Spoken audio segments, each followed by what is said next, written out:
My name is Nick Gautier and I was born to end the world. Bam? How's that for an opening line? Better than your dusty old classics. Context is key.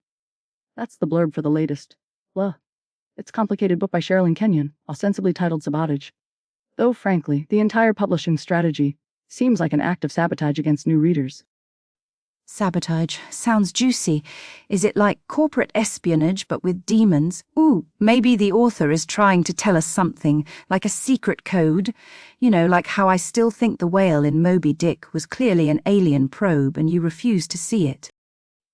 We are not relitigating Ishmael's cetacean metaphors. This book, this Nick Gautier situation, is book 1 of a new series, which is a continuation of the Chronicle of a Nuke series, which is a spin-off of the Dark Hunter series. You need a flowchart and possibly a degree in Kenyon-ology just to figure out who's related to whom. The author clearly assumes everyone reading has consumed the previous 30-odd volumes. 30 books. Who has that kind of time? I barely have time to figure out which reality TV star is feuding with who this week. So, this Nick kid, the world ender. Is he hot? He sounds angsty. I bet he has great hair. Probably broods a lot. Total bad boy you can fix, right? He's a teenager destined to become the Malachi, a being prophesied to destroy humanity. His primary conflict in this installment involves fighting his own Trunzel son Cyprian, who has kidnapped series stalwarts Akaran and Styx. It's less about fixing him and more about preventing Armageddon via paradoxical patricide, or perhaps filicide, depending on your temporal perspective. Whoa, slow down, Professor Brainiac, future evil son. That's messed up, like, worse than my cousin Brenda's kid, Kevin, who deliberately unplugged the bouncy castle at little Timmy's birthday party. Pure evil, that one. So this Cyprian kid, is he just Nick but with a goatee, like in Star Trek? Some reviewers have suggested Cyprian's personality feels underdeveloped, almost as if Nick himself has absorbed it. It's narratively murky. But the core issue isn't just the audible time, travel complexities, it's the sheer density. Readers are thrown into timelines, dimensions, established relationships, and cosmic entities with zero introduction. So, Nick's basically got main character syndrome deluxe, and he's stealing his evil kid's spotlight. Typical. And what about the love interest? There's always a love interest. Cody, right? She gets brought back to life. See, that's drama. Was it like a zombie thing? Or more like a sparkly vampire resurrection? Does she remember him? Does he remember her? I bet their demonic dating profile is complicated. Seeking soulmate. Must be okay with occasional Armageddon and memory wipes. According to the plot summaries, because frankly, navigating the prose itself is an exercise in endurance. Cody is resurrected by the goddess Artemis, which conveniently restores Nick's memories. It's the convenient.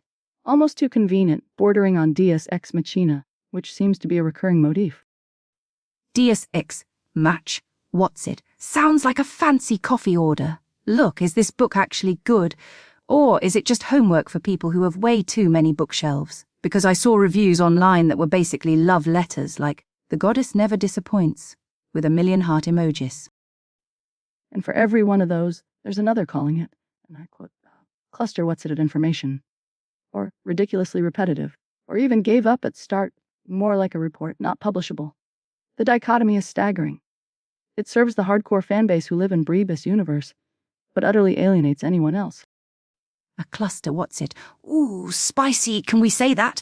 Producer's probably sweating. Okay, so it's confusing. But is it fun confusing, like trying to assemble IKEA furniture after 3 glasses of wine, or is it bad confusing, like trying to understand tax forms? That depends entirely on your tolerance for narrative whiplash and prerequisite reading. One reviewer literally said they had to stop reading this book to reread the entire previous series just to understand it. Is that good storytelling? Or is it holding readers hostage to the backlist? Hostage, see, sabotage. I told you. Okay, hypothetical time. If this book Sabotage were a sandwich, what kind would it be?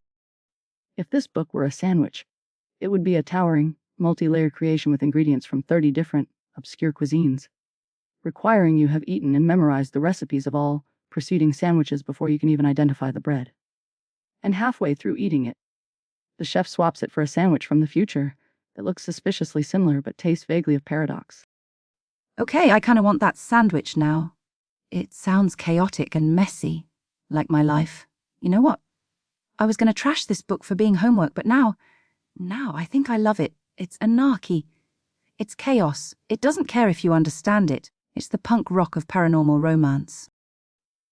You love it. 5 minutes ago you were complaining about needing a flowchart. You haven't even read it, have you? Details. I'm vibing with the concept, the sheer audacity. So, final ratings? From a structural standpoint, as an entry point, it's a disaster. But for the dedicated, perhaps it delivers. I give it 3 out of 25 prerequisite novels required for basic comprehension. Weak. I give Sabotage 8 out of 10 existential crises induced by contemplating fighting your own evil future kid. It's nuts, it makes no sense, and it requires a lifetime commitment, and I am here for it, maybe. Ask me again next week. Utterly despair. All right, you literary lunatics, that's all the time we have. Next week we're tackling a real hidden gems, My Hamster, The Secret Agent Adventures in Bedding and Betrayal. You won't want to miss it. I highly doubt that's a real book. Keep it locked, keep it loud, this is Heart Book Radio.